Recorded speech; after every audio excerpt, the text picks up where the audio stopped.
What's going on, Brappers? Welcome back to Brap Mode. This is your host, Singh, coming to you with another very informative video.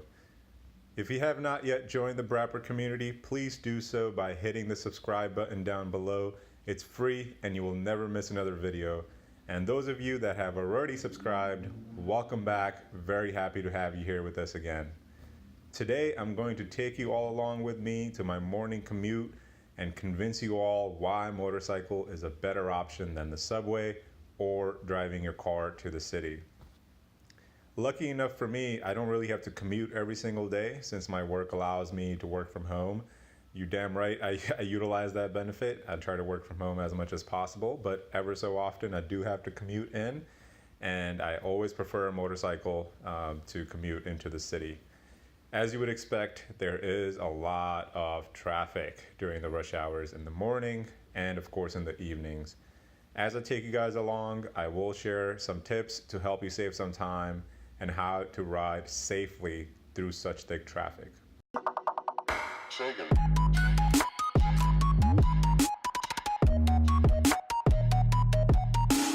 Let's start with logistics. So I currently reside in Long Island City in Queens, and my office is located in Tribeca.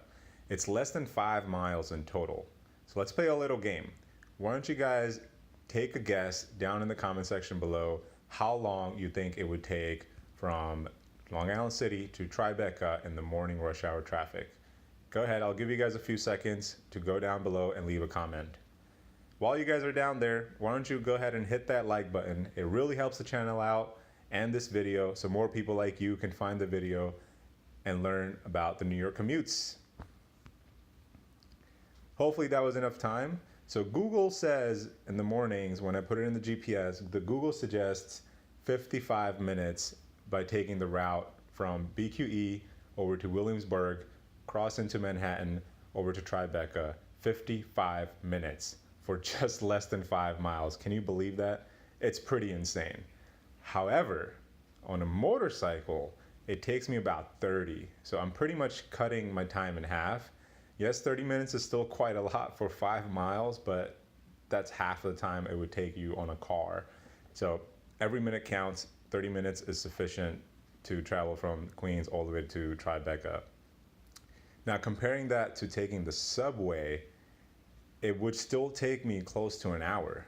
Where I currently live, it would require me to walk 2 blocks to the train station, climb about 10,000 stairs, take the 7 train, and guess what? It doesn't end there, because then I would have to transfer to another train.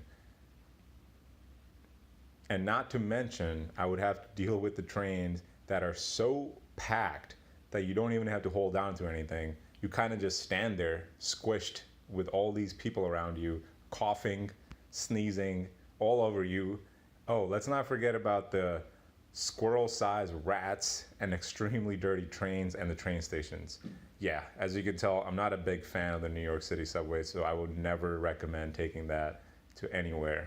So back to the commute on the motorcycle. So 30 minutes, I'm cutting my time in half, and some of you may ask, how is that even possible? Because lane splitting is illegal in the state of New York.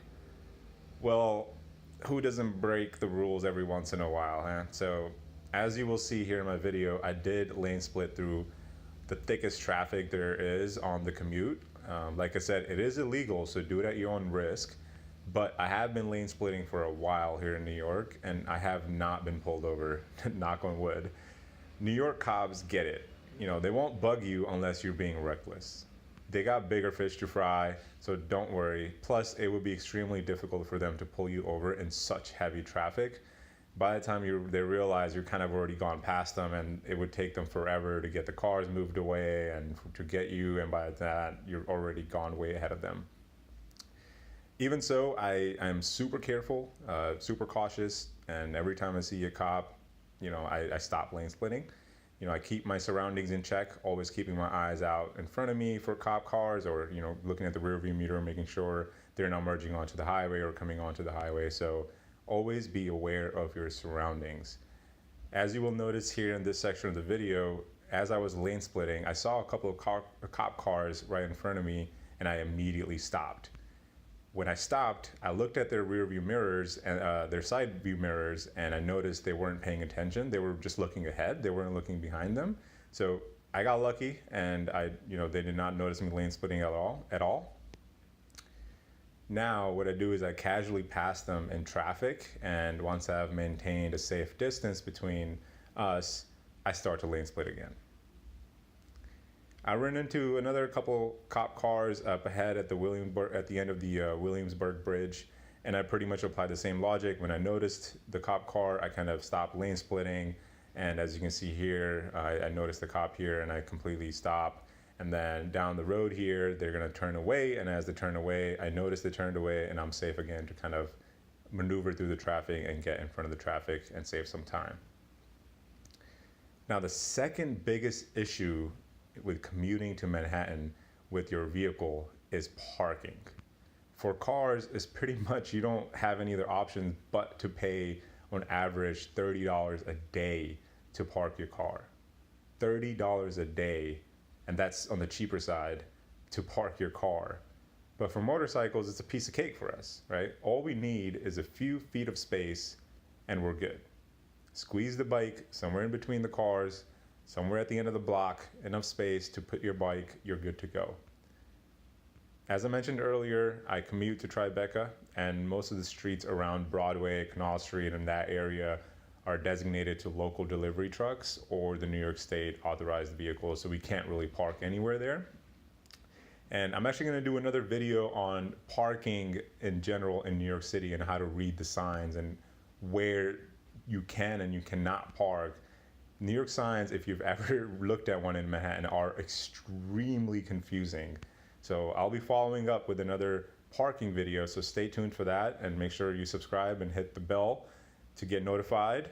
But a video coming on that. But anyways, back to this topic. So parking around Broadway, Canal Street is not possible. But as you go past Broadway to the west side of the city on Tribeca, there are a few blocks that offer free street parking. Yes, they do. All you have to do is kind of make a couple of rounds, and I guarantee you will find enough space to fit your bike in.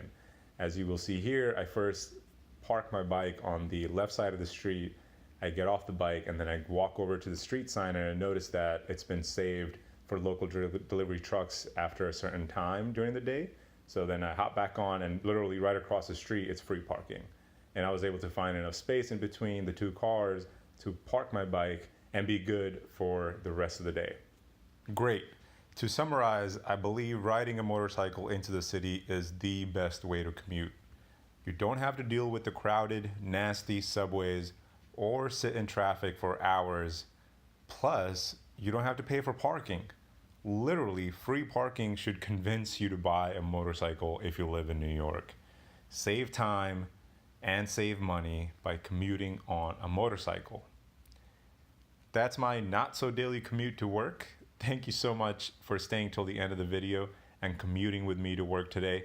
If you guys love motorcycles, you'll love my channel, so please check out some of my other videos. Thank you so much for the support. I'll catch you guys in the next one. Keep brapping on.